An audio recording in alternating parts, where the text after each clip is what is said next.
Это программа «Актуальное интервью», в студии Анастасия Кобызева. Лето, безусловно, является самым любимым временем года для детей нашего северного края. Но, к сожалению, это лето принесло нашим детям не только угрозу заболевания коронавирусной инфекцией, но и увеличение числа фактов детского травматизма и гибели. В чем причины такой ситуации, кто несет ответственность за детей и как предотвратить факты детского травматизма и заболевания. Об этом мы сегодня побеседуем со старшим прокурором отдела по надзору за соблюдением прав и свобод несовершеннолетних прокуратуры Республики Марией Мордовской. Мария Владимировна, здравствуйте. Здравствуйте. Вот статистика летних месяцев по травматизму и гибелью детей тревожная. Вот в чем причины такой ситуации в республике? Хотелось бы отметить три фактора, на которые могут повлиять родители в случае для того, чтобы предотвратить травматизм детей. Первое – это открытые пластиковые окна. Второе – это проблема гибели детей на водоемах. И третье – это гибель детей в результате дорожно-транспортных происшествий. В последнее время, особенно в связи с широким распространением пластиковых окон, участились случаи падения детей из окна. С начала 2020 года зарегистрировано уже 9 случаев падения детей из окна. В этой связи хотелось бы разъяснить родителям, что нельзя оставлять окна открытыми. При проветривании помещения открывать только форточки. Если планируете поменять окна, то обязательно необходимо предусмотреть наличие форточек. Также следует отметить, что большинство детей, которые выпали из окна, воспитывались в благополучных семьях. Не менее актуальной остается проблема гибели детей на водоемах во время купания. На 1 июля в республике утонуло уже 3 ребенка, в прошлом году 6 детей. За исключением одного случая опрокидывания лодки, дети купались на несанкционированных пляжах, в том числе без присмотра родителей в 2 случаях. Еще одной причиной гибели детей и их травматизма являются дорожно-транспортные происшествия. В этой связи нельзя допускать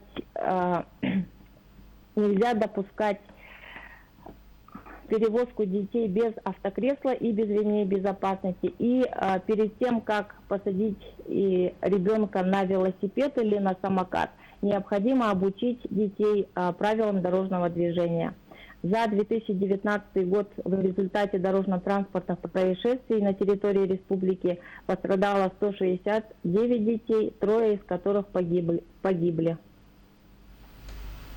А какие правила поведения должны соблюдать родители в условиях угрозы распространения коронавируса? Есть ли среди них обязательные для исполнения? Родители должны соблюдать правила, которые установлены для всех граждан.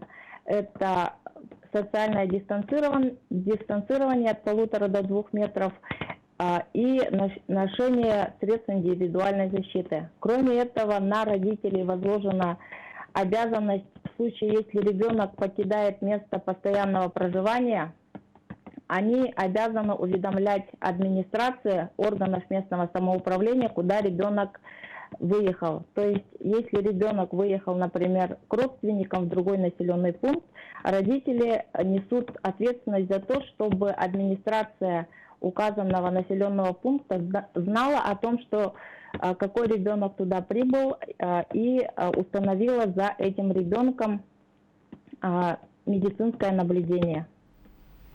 А что грозит родителям за неисполнение режима правил поведения в условиях карантина? За неисполнение правил поведения в условиях карантина предусмотрена как административная, так и уголовная ответственность. Административная ответственность влечет предупреждение или наложение административного штрафа до 30 тысяч рублей. Уголовная ответственность предусмотрена в случае угрозы массового распространения инфекции, либо же в случае гибели людей. А были ли уже такие случаи привлечения родителей и детей к административной ответственности за нарушение правил поведения в условиях распространения коронавирусной инфекции?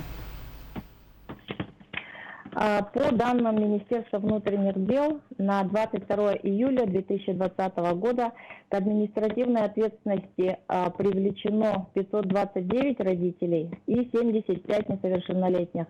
Кроме этого, по результатам рейдов в городе Якутске было установлено 3 компьютерных клуба, которые осуществляли деятельность в условиях распространения коронавируса, то есть они не прекратили работать. В отношении них также составлены протоколы по статье 20.6.1 Кодекса об административных правонарушениях. А сколько детей на территории нашей республики переболело и лечится от коронавируса? На сегодняшний день, по данным Роспотребнадзора и Министерства здравоохранения, из 5500 заболевших около 16% детей, то есть это 935 случаев.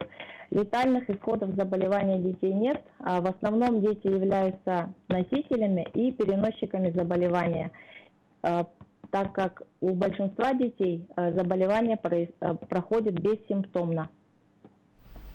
Какие нарушения выявлялись прокуратурой в отношении предприятий в условиях распространения COVID-19? В основном нарушения были выявлены в период организации дистанционного обучения. О некоторых проверках также информация освещалась в средствах массовой информации.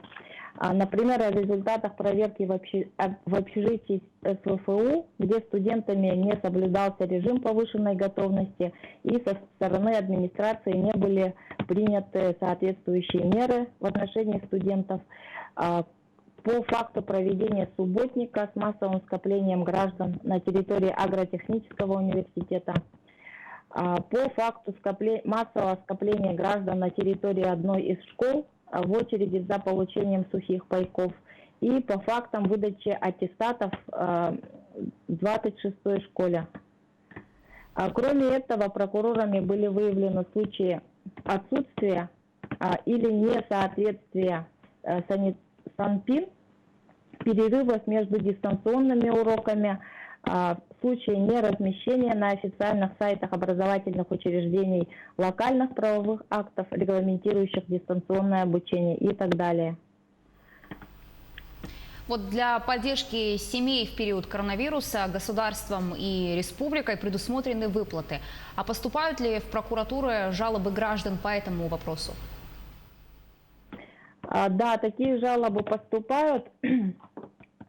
Хотелось бы отметить, что выплаты по выплатам, которые идут с пенсионного фонда, это 5 и 10 тысяч рублей, жалобы поступают единичные, и признанных обоснованными жалоб практически нет.